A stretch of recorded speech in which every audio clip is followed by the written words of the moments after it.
What if the secret to extraordinary success isn't working more hours, but working deeply?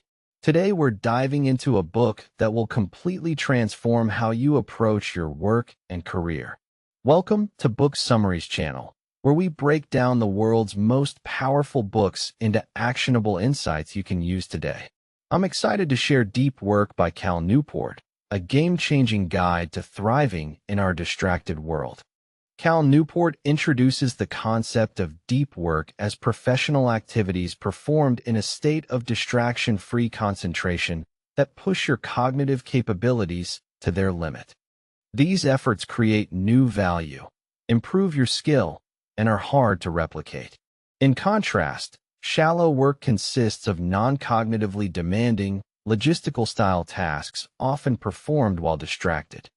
Newport argues that deep work is becoming increasingly rare at exactly the same time it is becoming increasingly valuable in our economy. Those who cultivate this skill will thrive professionally. The ability to perform deep work is becoming a key competitive advantage in today's information economy. Newport presents evidence that deep work produces extraordinary results across various fields. He explains that our current work culture actively undermines deep work through constant connectivity and fragmented attention.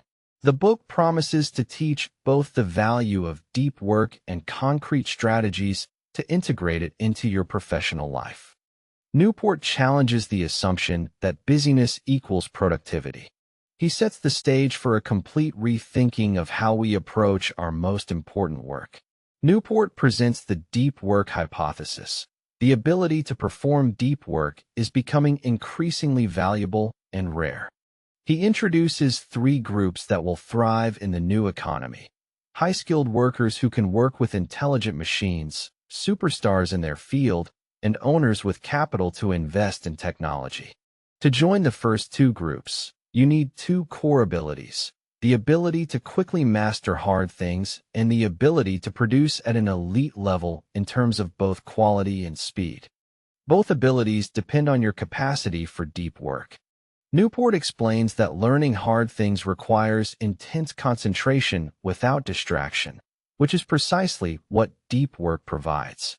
He introduces the concept of deliberate practice, which research shows is essential for improving performance in any field. To produce at your peak level, you need to work for extended periods with full concentration on a single task free from distraction. The formula Newport presents is: high-quality work produced equals time spent times intensity of focus. Constant attention switching reduces your cognitive capacity and makes it harder to produce quality work. Newport argues that busyness is not a proxy for productivity in knowledge work. The chapter emphasizes that deep work is not just nice to have, but essential for anyone who wants to remain valuable in an increasingly competitive marketplace. This chapter establishes why deep work has become exceptionally valuable in today's economy. Newport identifies three specific groups poised to thrive: those who can work well with intelligent machines, those who are the best at what they do, and those with access to capital. For knowledge workers, joining the first two groups requires mastering the ability to quickly learn complicated things and produce at an elite level. Both require deep work as a foundation. The chapter presents research showing that attention residue occurs when you switch from one task to another, leaving part of your attention stuck on the previous task. This residue reduces your cognitive performance significantly. Newport explains that even brief checks of email or social media can trigger attention residue that persists and degrades performance. He introduces studies demonstrating that people who multitask constantly cannot filter out irrelevant information and are slower at switching tasks. The cognitive costs of context switching are profound and measurable. Deep work allows you to avoid these costs and operate at your cognitive peak. Newport argues that in a competitive global marketplace, small differences in performance translate into massive differences in outcomes. The ability to go deep gives you a significant competitive advantage. The chapter concludes that deep work is a skill that allows you to learn hard things quickly and produce at an elite level. Newport reveals a paradox. At the same time deep work is becoming more valuable, it's becoming increasingly rare in modern workplaces. He identifies several trends actively making deep work harder to achieve. The rise of open office plans eliminates the isolation needed for concentration. Instant messaging and email create expectations of constant connectivity and rapid response times. The culture of connectivity has become so embedded that being unavailable is seen as unprofessional or even hostile. Newport explains that businesses have embraced these trends despite the lack of evidence they improve productivity. He introduces the concept of the principle of least resistance. In a business setting, without clear feedback on the impact of various behaviors, we tend toward behaviors that are easiest in the moment. Responding quickly to emails is easier than deep thinking about strategy. Visible busyness has become a proxy for productivity in the absence of clear metrics. Newport argues that knowledge work productivity remains poorly understood and measured. Companies default to visible activity as a stand-in for actual value creation. The culture of connectivity persists because it makes collaboration easier in the short term, even if it destroys productivity in the long term. Social media and infotainment have infiltrated the workplace under the guise of professional development. Newport suggests that many modern work practices exist not because they're productive, but because they're convenient and create the appearance of productivity. The chapter establishes that reclaiming deep work requires swimming against powerful cultural currents. Beyond economic value, Newport argues that deep work generates profound psychological benefits and meaning. He explores the neurological, psychological, and philosophical arguments for depth. From a neurological perspective, research shows that our brains construct our worldview based on what we pay attention to. When you focus on meaningful work, your world becomes richer and more meaningful. The act of losing yourself in deep work produces a state of flow that researchers have found to be deeply satisfying. Newport presents Mihai Csikszentmihalyi's research showing that the best moments in our lives are not passive, but occur when we're deeply engaged in challenging activities. Ironically, people report being happier at work engaged in demanding tasks than at leisure with nothing to do. The chapter explores research showing that craftsmanship and mastery produce deep satisfaction regardless of the specific domain. Newport introduces the philosophy of meaning from sacred traditions and craftsmen, arguing that skill and respect for quality have inherent value. He challenges the assumption that relaxation and ease make us happy, presenting evidence that struggle and challenge produce more lasting satisfaction. The human brain is wired to find meaning in concentration and craftsmanship. A deep life is not just economically prudent, but also emotionally and psychologically rich. Newport argues that the shallow, distracted life is not only less productive, but less fulfilling. The chapter concludes that going deep is about more than career success. It's about building a life filled with meaning and satisfaction. Newport begins part 2 with practical strategies for cultivating deep work. The first rule acknowledges that the ability to concentrate is not unlimited. Willpower is finite. You cannot simply will yourself to deep work. You need routines and rituals to minimize the amount of willpower necessary. Newport presents 4 philosophies for scheduling deep work. The monastic philosophy involves radical elimination of shallow obligations, dedicating vast time to deep pursuits. The bimodal philosophy divides time into clearly defined stretches for deep work and everything else, with the deep time measured in days or weeks. The rhythmic philosophy establishes a regular habit of deep work, making it part of your daily routine through consistency. The journalistic philosophy fits deep work wherever you can into your schedule, though this requires significant willpower and practice. Newport recommends the rhythmic approach for most people because habits eliminate the need to use willpower to start deep work sessions. He emphasizes the importance of having a specific location dedicated to deep work. Creating rituals around your deep work, such as starting with coffee or organizing your desk in a specific way, helps trigger the mental state needed. Newport discusses the grand gesture strategy, where significant changes to your environment dramatically increase the perceived importance of the task. He provides examples of people renting hotel rooms or traveling to isolated locations solely to enable deep work. The chapter emphasizes that you must build structure and commitment into your approach because the desire for distraction will always be present. Newport introduces the 4 disciplines of execution from business theory as a framework for deep work. Discipline 1 is to focus on the wildly important. Identify a small number of ambitious outcomes to pursue with your deep work hours. Discipline 2 is to act on lead measures. Track the hours spent in deep work rather than lag measures like papers published. Lead measures are easier to control and drive success on lag measures. Discipline 3 is to keep a compelling scoreboard. Create a physical artifact tracking your deep work hours that's visible in your workspace. The act of tracking creates motivation and accountability.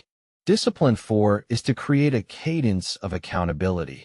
Schedule regular reviews where you analyze your scoreboard and plan deep work for the upcoming period. Newport explains that these disciplines help combat the natural tendency to let deep work slip when faced with urgent, shallow demands. He emphasizes the importance of downtime and the value of being lazy outside of deep work hours. Research shows that downtime aids insight, helps recharge attention, and replaces the work done during downtime with better work during focused periods. Newport introduces attention restoration theory, which explains that spending time in nature or engaging in casual activity helps restore your ability to concentrate. He warns against the always-on mentality that prevents true recovery. The chapter establishes that shutdown rituals at the end of the workday are essential for maintaining the intensity required during deep work sessions. Newport provides evidence that your unconscious mind continues working on problems during rest periods, making downtime productive in unexpected ways. The second rule addresses the relationship between distraction and focus capacity. Newport argues that if you constantly give in to distraction, your brain adapts to crave it, making deep work extremely difficult. The ability to concentrate is like a muscle that must be trained.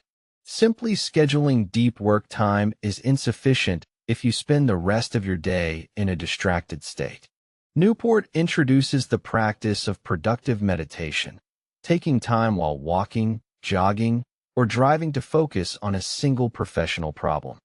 This practice strengthens your concentration muscle while potentially solving real-work problems.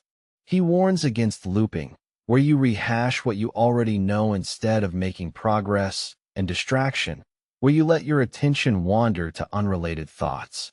Newport provides strategies for structured, deep thinking during these sessions. The chapter emphasizes that you must wean your mind from constant distraction. Newport recommends scheduling internet use in advance, both at work and at home, and staying offline during the scheduled offline times regardless of temptation. This practice works by repeatedly resisting distraction, building your mental muscle. He explains that the internet and social media have rewired our brains to expect constant novelty and stimulation. Breaking this dependence requires deliberate practice. Newport argues that waiting even 5 minutes before giving in to the urge to distraction builds significant willpower. The goal is not to become an ascetic, but to gain control over your attention and resist the pull of distraction when necessary for important work. Newport's third rule is controversial.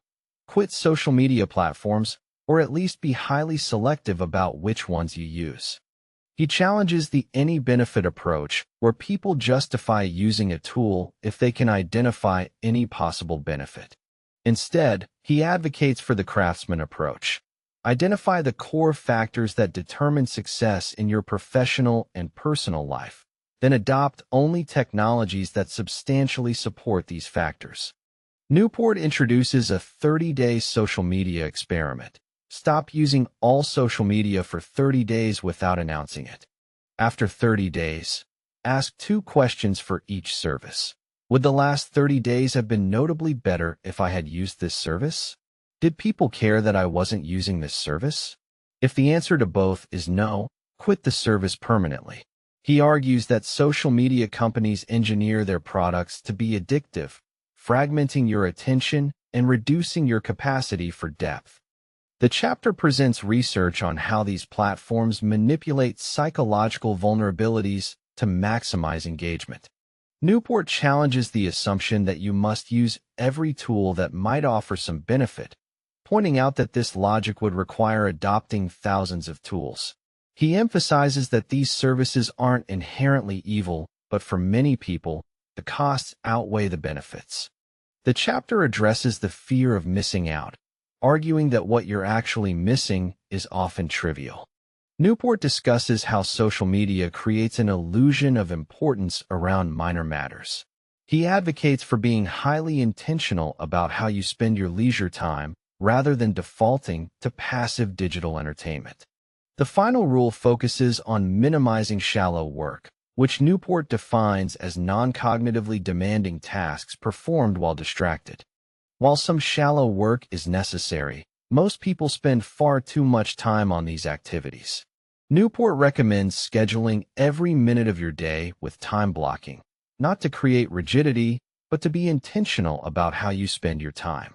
He explains that the goal is thoughtfulness, not adherence to a strict schedule. When your schedule gets disrupted, simply revise it.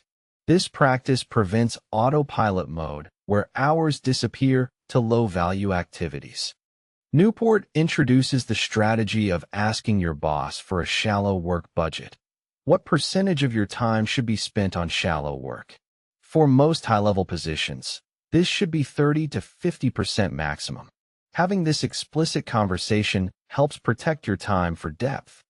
He recommends finishing work by a fixed time each day, such as 5:30, which creates pressure to be efficient with your time and ruthlessly prioritize. Newport presents strategies for becoming hard to reach through email. Make people who send you email do more work by providing detailed context requirements. Do more work when you send emails by closing loops and reducing back and forth, and don't respond to emails where there's no good response or where the response would consume significant time for minimal benefit. The chapter emphasizes that treating your time as valuable forces others to respect it as well.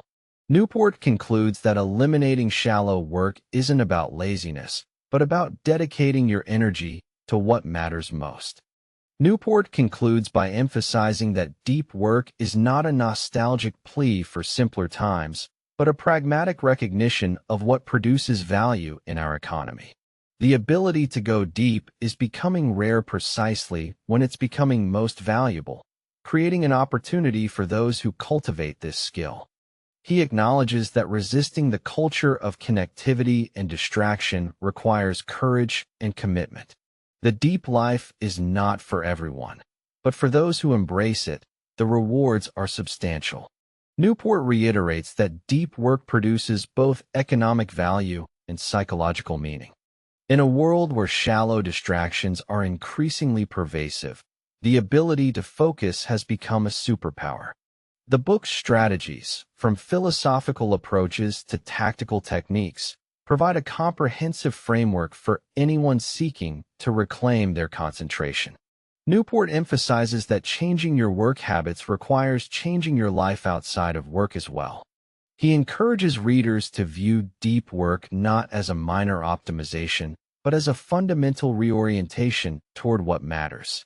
The conclusion challenges readers to take concrete action, identify what deep work means in their professional context, select strategies that fit their situation, and commit to the hard work of building these practices into daily life. Newport's final message is optimistic. Those who develop the capacity for deep work will not only thrive economically, but will build lives rich in meaning, accomplishment, and satisfaction.